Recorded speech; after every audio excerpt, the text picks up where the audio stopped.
Goedenavond, dames en heren. Het is vandaag dinsdag 9 uur. Het is tijd voor 12 Voelo. Ik ben Makeda en vandaag gaan wij verder met ons verhaal over de ontstaansgeschiedenis eigenlijk van alles wat er is. Over de geschiedenis van ons mensheid. En eigenlijk over de geschiedenis van alle elementen, de jejes, de convos en al datgene wat er is. Maar voordat we beginnen, en dat doen we dat iedere keer, gaan we eigenlijk kijken naar wat heb ik de afgelopen week behandeld. We hebben afgelopen week behandeld de creatie van de eerste 6 dagen. Tot en met de 6e dag waarop de mens is geschapen. We hebben afgesproken dat we nog niet de 7e dag, dat is de dag van de Shabbat, gaan behandelen. Omdat er gevraagd is om even te kijken naar alle 6 dagen. En om een verdieping te geven over de Winties. Want we zien dat de Winties geschapen zijn de eerste dag. De Winties die waren aanwezig bij het tot aanschijn roepen van onze aarde. Maar alle andere levende elementen, levende wezens die gecreëerd zijn vanaf dag 1 tot en met de 6e dag. We hebben ook behandeld de creatie van de vrouw. In eerste instantie is eerst de man, Adam, geschapen. Maar omdat Adam alleen was, heeft hij het belofte gehad van de Most High. Dat de Most High dus een vrouw, een metgezel, een kameraad voor hem zou scheppen. Zou creëren. Iemand die hem dus volledig zou, het gevoel van volledigheid zou geven. We zien dat Eva geschapen is als een hartewens van de man, Adam. Dus de vrouw is het vlees geworden hartewens van de man. De vrouw is eigenlijk alles wat een man tot aanschijn heeft geroepen en wat een man nodig heeft om zich volledig te voelen. Adam hield van Eva. We zien dat Anana niet 2 vrouwen heeft geschapen voor Adam, maar 1 vrouw. Eva is bloed van zijn bloed, bonjo van zijn bonjo en vlees van zijn vlees. We hebben behandeld dat de 1/3 gevallen engelen mee zijn gegaan in de theorie van Lucifer. 2/3 van deze engelen die zijn gebleven, want die hoefden niet de theorie van Lucifer te volgen. En met de theorie van Lucifer wordt bedoeld een theorie van licht en duister, van goed en kwaad, dualiteit, van lijden en plezier. Lucifer vond dus dat de zielen zelf moesten kiezen, de spirits moesten zelf kiezen. En Lucifer heeft geprobeerd om onze scheppervader af te doen, uit te maken als een soort van dictator. En dat het heel veel jugu heeft gebracht in het universum. Zoals ik aangegeven heb, zouden we vandaag het hebben over de Winties. Als een soort van spin-off. Wat zijn de Winties? Wij Surinamers, we hebben een Winti-cultuur. Een natie heeft altijd een cultuur. En in zijn cultuur, daarin begrijpen we elkaar. Onze cultuur, daarin komt Winti voor. In onze Winti-cultuur heb je heel veel mensen die niet weten of ze erin moeten geloven. Veel mensen denken dat onze cultuur, onze Winti-cultuur iets slechts is. Afgoderij, afgoderij, occult.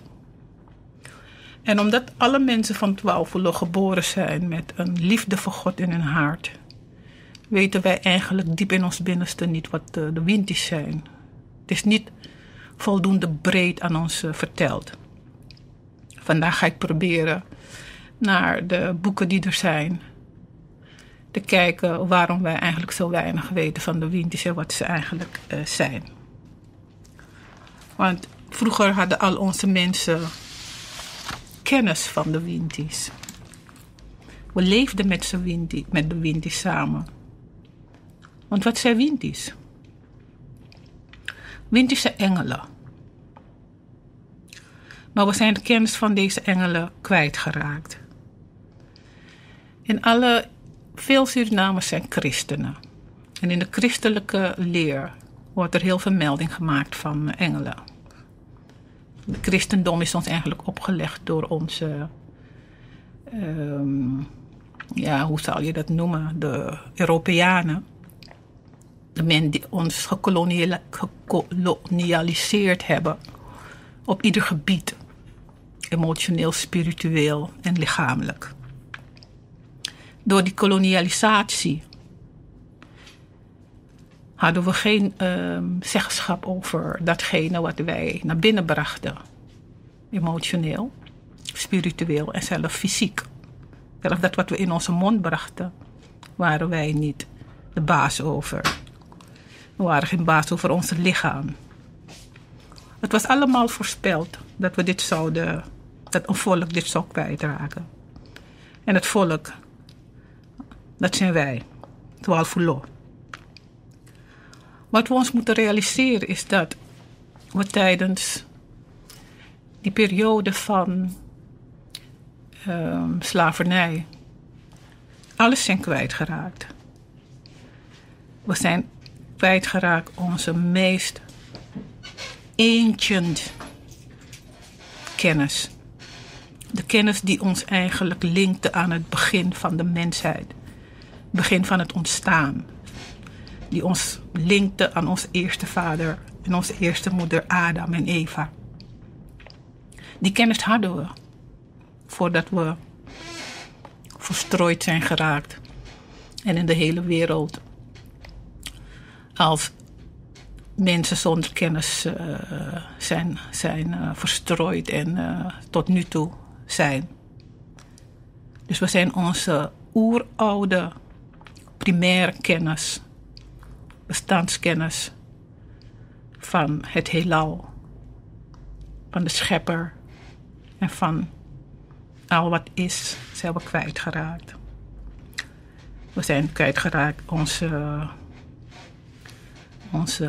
lijnen, onze bloedlijnen, onze familie, bloedlijnen, onze taal. En onze spirituele begeleiders. De talen die we met hun spraken en de rituelen die we hadden die ons linkten aan hun. We zijn onze cultuur kwijtgeraakt.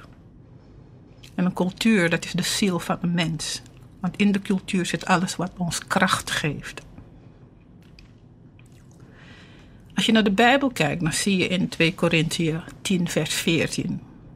Dat wordt aangegeven dat wij, 12 Fulo, de wapens van datgene waar we tegen vechten, zijn niet fysiek, ze zijn niet vleeselijk. Ze zijn spiritueel.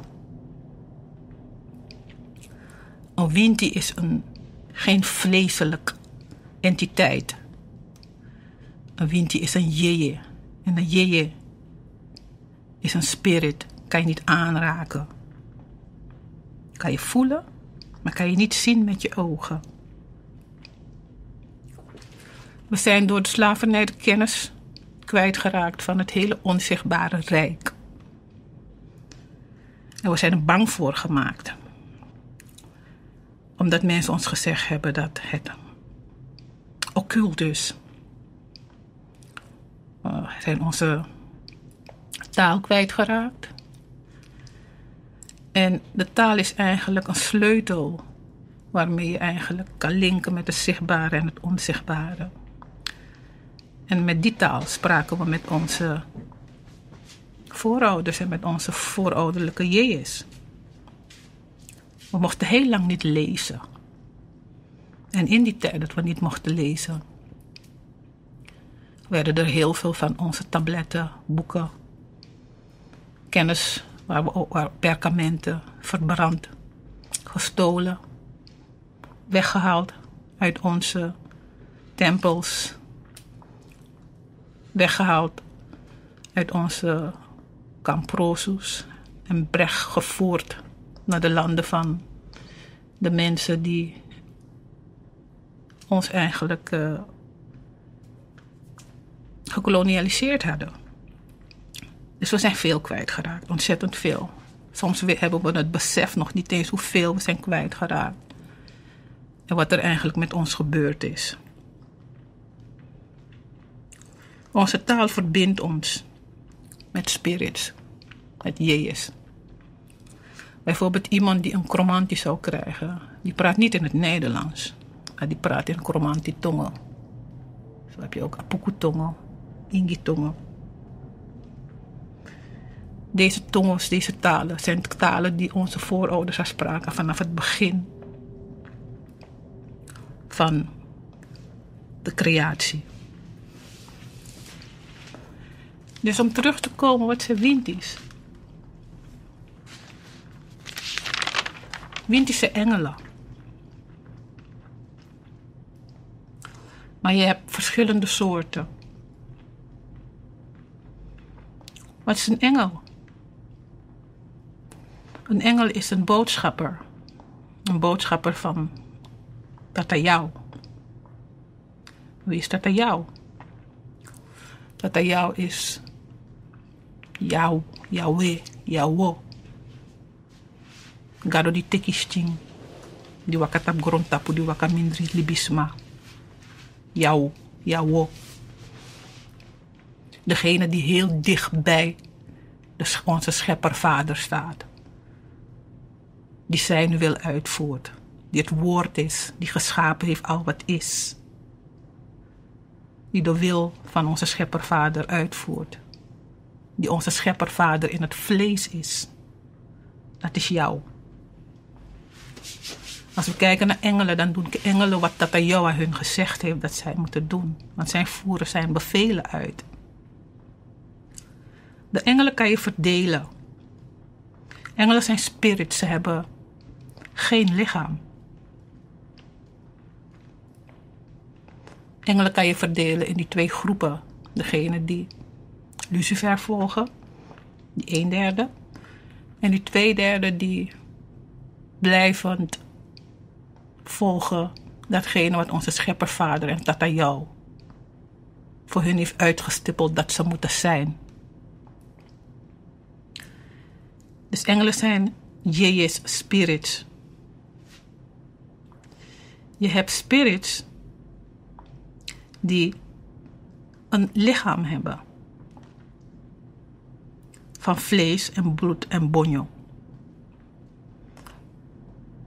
Die zijn gestorven. Maar die zijn in hun dood ergens in de spirituele wereld aan het wachten op het moment van de opstanding. Dus ooit hebben ze geleefd. Maar die hebben dan nu geen lichaam meer. Omdat ze terug zijn gegaan naar de spirituele wereld. Je hebt Jejes die nog nooit een lichaam hebben genomen. Dus nog nooit een lichaam van vlees, bonjo en bloed hebben genomen. Dat noemen wij eigenlijk degene die unembodied zijn, dus zonder een lichaam. Niet stoffelijk, ze zijn onstoffelijk.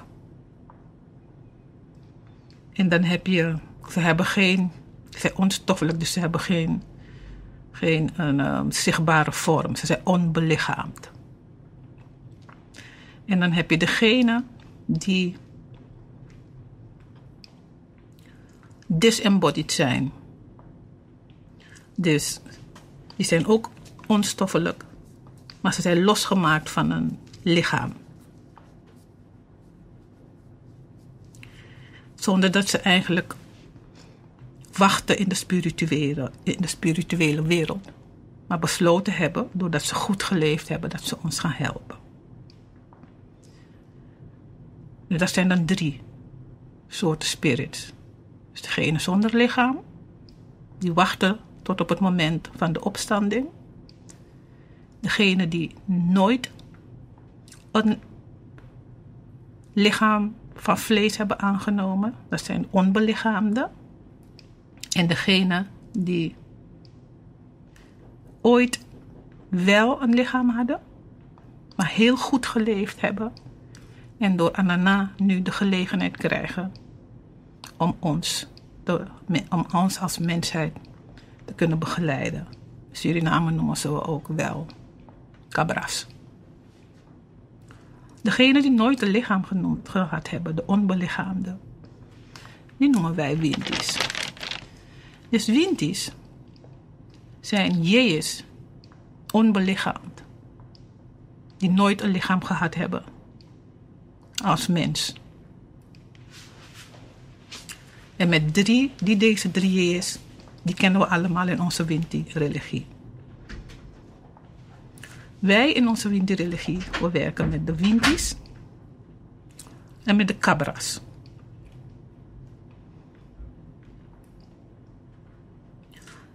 En al deze Wintis, die kun je zien als, vooral de laatste 2, de Cabras en de Wintis zelf, die kan je zien als onderwijzers. Ze onderwijzen de mensheid. Ze vertellen ons wat er allemaal gedaan zou moeten worden om ons pad terug te vinden naar de Most High. In de tijd dat we hier op aarde ons leven leven. Want op aarde zijn is voor ons eigenlijk een proefperiode. Waarin wij moeten bewijzen voor welke theorie we gaan. Voor welk besturingssysteem we gaan. Die van Tata Jou of die van Lucifer, Satan. Als we bijvoorbeeld kijken naar de Cabras. Dat zijn degenen die ooit geleefd hebben, gestorven zijn, maar door jou, Tata Jou, de opdracht gekregen hebben, omdat ze het zelf wilden en er zelf voor gevraagd hebben om ons als mensheid te begeleiden. Als we naar hun kijken, dan noemen we ze ook wel, worden ze verdeeld in 2. De Cabras die zonder lichaam blijven. Die kunnen we af en toe oproepen. Ondanks roepen ze af en toe op wanneer we ze nodig hebben. Maar sommige van ze die zijn gestorven en die zijn teruggekomen naar de aarde. En weer in een lichaam. Dus dat is wat ze dan in het Engels zeggen, re-embodied. Dus ze zijn terug in een lichaam gegaan. Enkele namen van deze mensen die we kennen, onze Cabras, van heel oud terug, zijn bijvoorbeeld Enoch. Enoch heeft geleefd, heeft met de Heer gelopen, met hem gepraat, heeft heel veel gedaan, waar wij nog steeds op dit moment profijten hebben. En hij is teruggekomen als een engel, een aartsengel. Dat geldt ook voor Elia, die in de Bijbelboeken genoemd wordt. Ook hij is teruggekomen, ook hij heeft met God gelopen. En ook hij heeft dingen gedaan die nog steeds voor ons als mens profijt opleveren. En ook hij is teruggekomen als een aartsengel. Zo zijn er nog meer. Zelfs onze aartsvader, Adam, die is teruggekomen. Seth, een van de kinderzonen van Noach, die is teruggekomen in een lichaam om weer te helpen. Of als aartsengel. Van Seth bijvoorbeeld zegt men dat hij samen met zijn vrouw de aartsengelen Michael of Michael en Giora zijn. Dat zijn aartsengelen. Van Enoch, volgens mij zegt mij dat hij Metatron zou zijn. Er zijn genoeg boeken waar je dat terug in kan vinden. Maar engelen zijn dus boodschappers. En ze zijn er om de gehele mensheid en de planeet en alle elementen waarin leven zit te begeleiden. Ze onderhouden de bouwstenen van onze creatie, van onze werkelijkheid. De engelen die spreken, vooral de 2/3, die spreken datgene dat aan jou wil dat wij als mensheid moeten doen. Die spreken volgens en met de stem van de Most High, dat aan jou hemzelf. Dus Winties zijn die levende wezens die geen lichaam hebben, maar die in creatie aanwezig zijn en die ons helpen. Die we kunnen aanroepen, die ons kunnen begeleiden en die aan ons gegeven zijn, aan ons individuele mensen, maar ook aan ons in stammenverband, in natieverband, in landverband. Het is net als een leger. Een sergeant heeft bijvoorbeeld leiding over een groepje. De baas van een sergeant heeft leiding over meerdere sergeanten. En de baas van die baas heeft dan weer leiding over meerdere mensen. Zo is het hiërarchisch opgedeeld. Dus het zijn niet menselijke wezens die God in de hemel, in de spirituele wereld en op aarde helpen om Gods wil uit te voeren.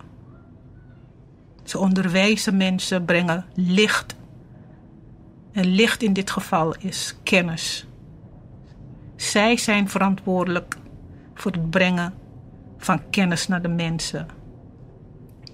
Zij brengen kennis over ziektes en welke planten ons daarin kunnen genezen en welke rituelen we moeten doen om een bepaalde ziekte af te weren.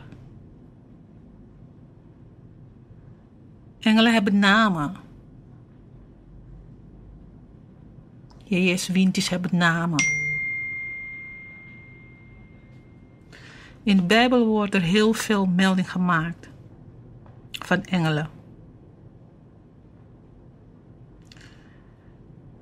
In de Bijbel wordt er niet echt veel verteld over hun natuur, hoe ze zijn, van den schriftang, van den tantang. Er wordt ook niet echt veel in de Bijbel verteld over hun relatie met de mens in het algemeen. Terwijl het er wel is. We weten bijvoorbeeld dat toen Tata jou, voor het gemak zal ik hem Jezus noemen, toen hij die 40 dagen in meditatie ging, dat er engelen met hem mee waren. Maar we weten ook dat vanaf zijn geboorte tot en met het moment dat hij stierf, alleen maar Winties met hem hebben meegelopen. Sterker nog, veel van onze voorouders die zeiden altijd dat Allah den profeta sa amembre buku e verteer uno abra de alamala ben de bigi bonumang. Vanaf Johannes de Doper tot Mozes tot Abraham. Telf dat jou den bigismaf uno bekarwang. bonumang, wasabi mang. En de apleti. In die memoryboeken zijn we ook gewaarschuwd om deze jejes, deze engelen, hoe mag boygi gideng, hoe mag worship de lekef de nagado.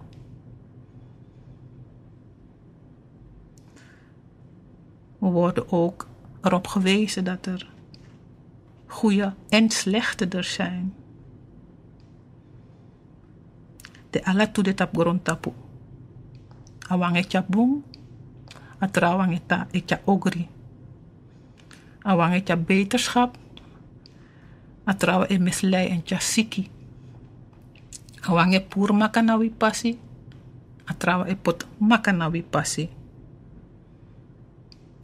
Het staat geschreven in Openbaring 12 vers 1 tot en met 9. Dat Lucifer het 1/3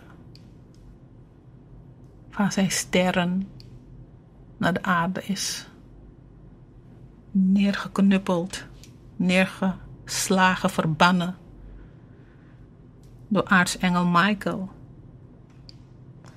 Aartsengel Michael, daarvan is bekend dat hij degene is die over 12 voelo gaat.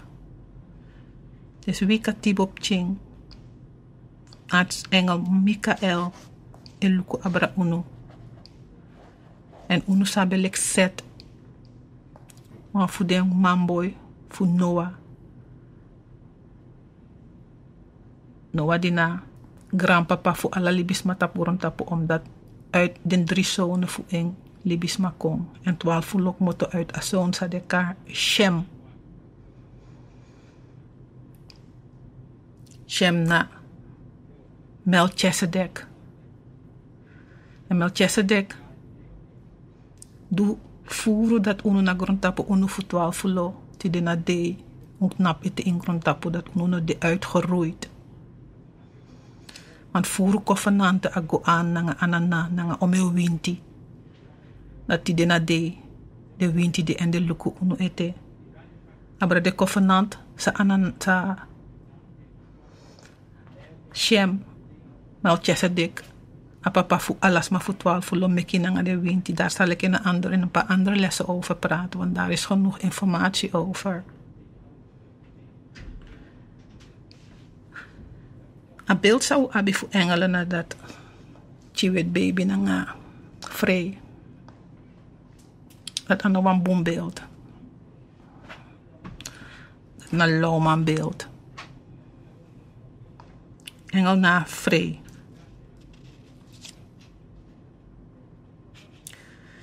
Ze zijn goddelijke boodschappers. Alla koni san kontab grondtapu. Nawa engel tjagi uno. De loop libisma. En voeren groepen voor libisma erf wa engel vanuit de oudheid mee. Tjade waka.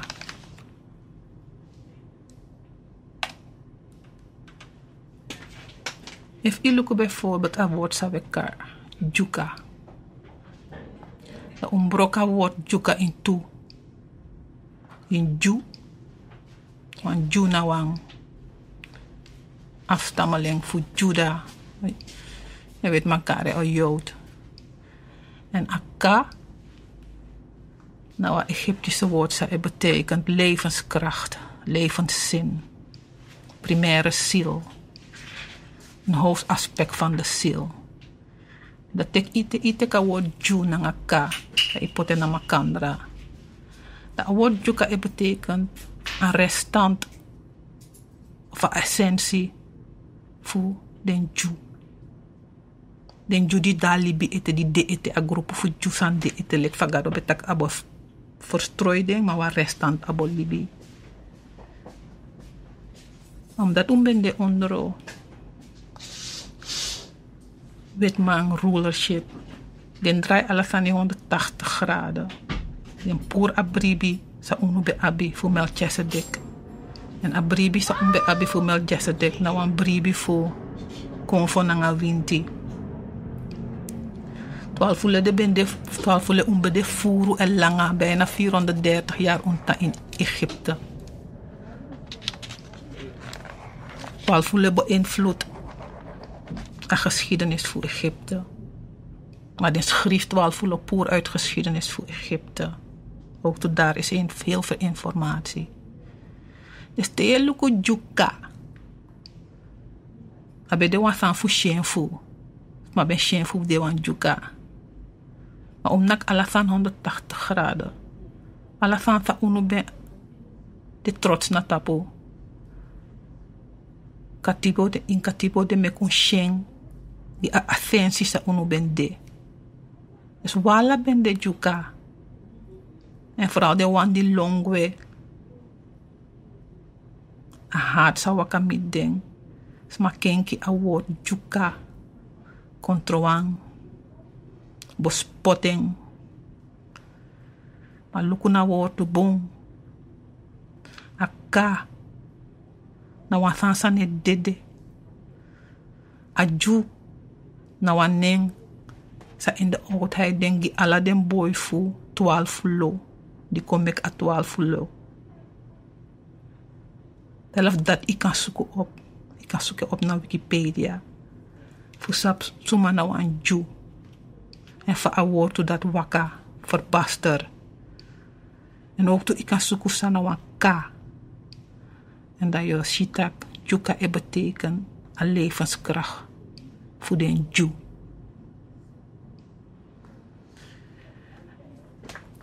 Oké. Dus die is nou eigenlijk deel 1. Voor voor het idee. Nou, ik wil eigenlijk ik wil nu dan naar een stukje muziek gaan. En dan ga ik zo meteen verder met deel 2. We gaan nu verder met muziek. De muziek zitten en dat is dan ook weer niet de bedoeling. We gaan verder met waar we zijn gebleven. Dus even gekeken naar het woord juka en het woord gebroken. Hè? En eigenlijk aangegeven dat eigenlijk juka eigenlijk niks anders inhoudt dan de restant van de Jews. En dat de ka eigenlijk levenskracht, levenszin is. De kra die scheidt zich van het leven. Van een lichaam bij dood. Die die gaat niet dood. In Suriname noemen we het ook wel de kra. Het gaat niet dood. Het is een Egyptisch woord. Maar likva unu Surinamers betak Nederlands. Omdat we in Nederland wonen en door Nederland gekolonialiseerd zijn. Zo zijn onze voorouders in Egypte ook Egyptisch gaan praten. Omdat ze daar wonen. Als je in een land woont, dan spreek je automatisch die taal. En dan vermeng je het met je eigen taal. Dus juka houdt in levenskracht van 12 lo. Kind van 12 lo, dat houdt het in. Dat is wat het betekent.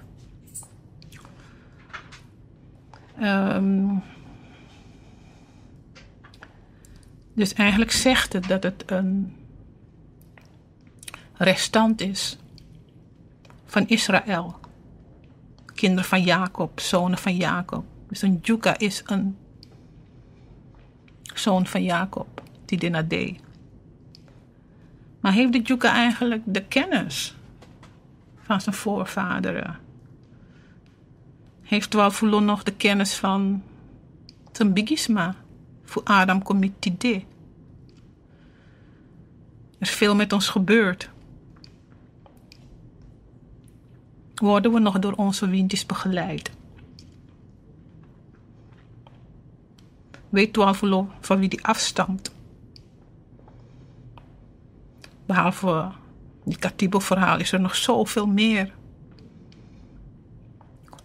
Van wie we zijn. In onze cultuur hebben we het altijd over de Alakondre Convos. Alakondre Wintis. Als ik vraag aan mensen, wat houdt het in, die Alakondre Windis? Kunnen veel mensen me daar geen antwoord op geven. Mensen hebben het dan over, Puku, Ingi, Kromanti, Adjaini, Kantasi. Dan noemen ze allerlei Windis zoals wij ze kennen in onze Winti-religie in Suriname.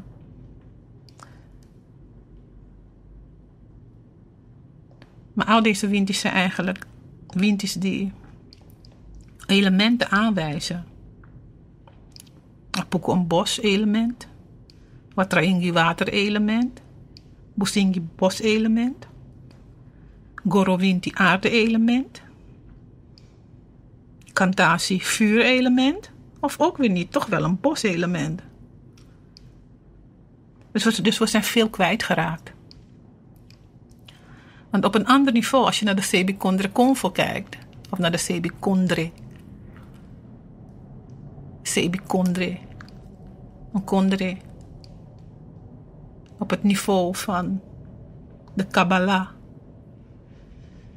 dan hebben ze het over een Sefirot, een Sefira.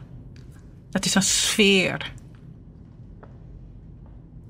Dan hebben ze het over de 7 sferen van creatie. En op dat niveau moeten we al gaan denken en praten. Als we het hebben over Windis, die ons als natie gaan begeleiden, moeten we kijken naar de boom des levens.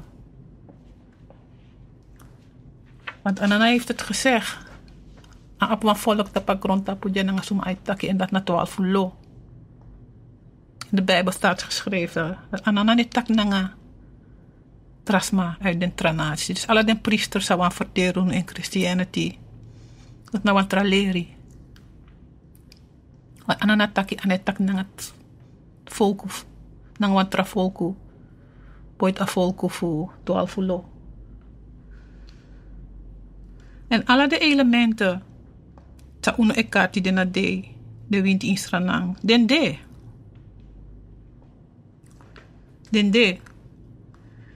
Het zijn wezens die zonder lichaam overal kunnen zijn. Dat aan jou kaarden kon tot aanzien en agide libi. En alibi sa agide ook toe aan doel. Dat is wat ze noemen created purpose. En alle jees zelf libisma moeten hun created purpose gaan vervullen. Je kan het zien als een potentie wat je in je hebt om iets te worden. En die potentie, die moet je gaan gebruiken. Je moet gaan trainen. Je moet ervoor gaan zorgen dat dat wat in je zit, dat tot wasdom komt. Dat je al datgene kan zijn wat in je zit. Dat je datgene wordt wat in je zit dat je moet worden. En dat je het niet verspilt. Deze created purpose zit in de mens. Maar ook in alle Windis. We hebben het ook gehad over visies. De 1/3 van Lucifer. De Wanfaitja Fiki. Zij hebben ook een created purpose. Een gecreëerde levensdoel, bestemming. Alleen ze waren het er niet mee eens met de bestemming die Tatayawa hun heeft gegeven. Het leven wat hij aan heeft gegeven en het doel van het leven. Hebben ze afgewezen. Dus hun created purpose is anders dan wat Ananas heeft gegeven. Wat Tatayawa heeft gegeven. Dus zij hebben een illusie.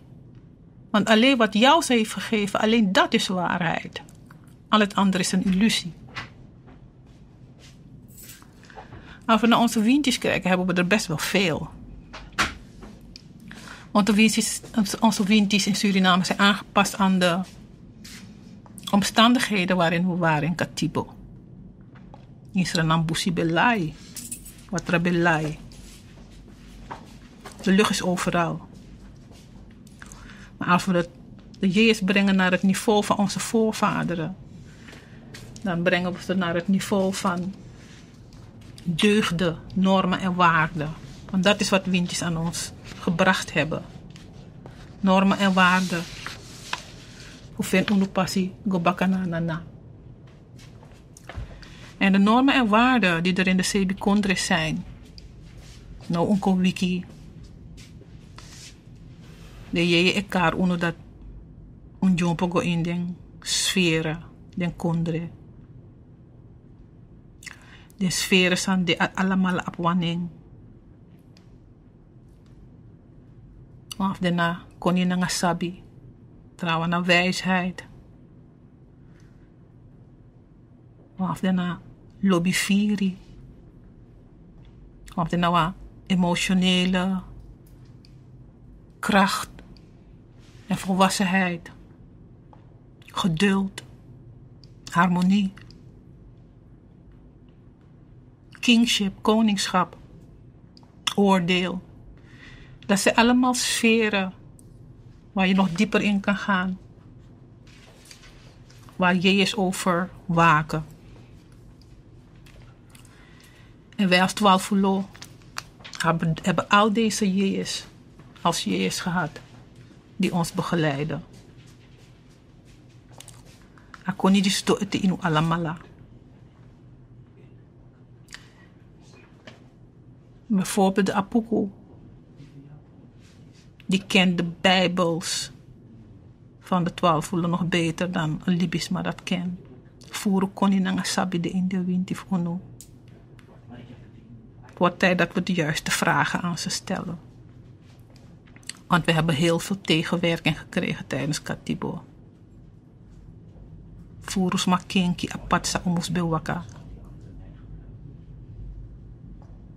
Zodat uwaka de verkeerde kant op.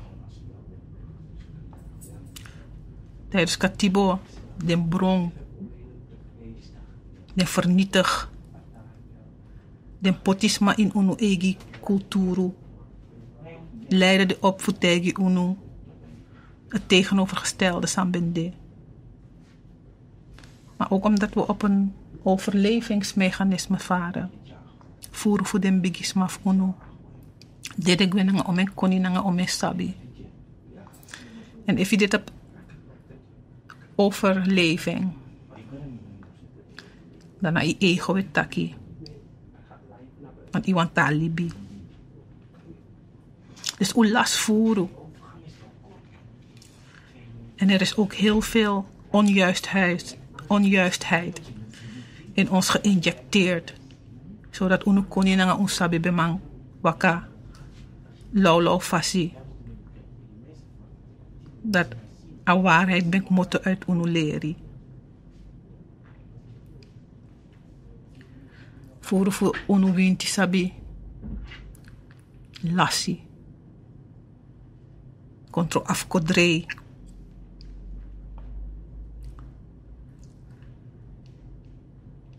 Twaalf Fulo unu na bemah nyang. If unu ben wakananga den konf of unu wakananga de winti unu. De bekir unu. If unu benta inun. Unu religie. Dus aan de zomaar ulassi. A winti cultuur of unu. Dit is na einde voor deel 2. Na einde voor Aneti Disi. Volgende week ga ik verder met onze winti religie.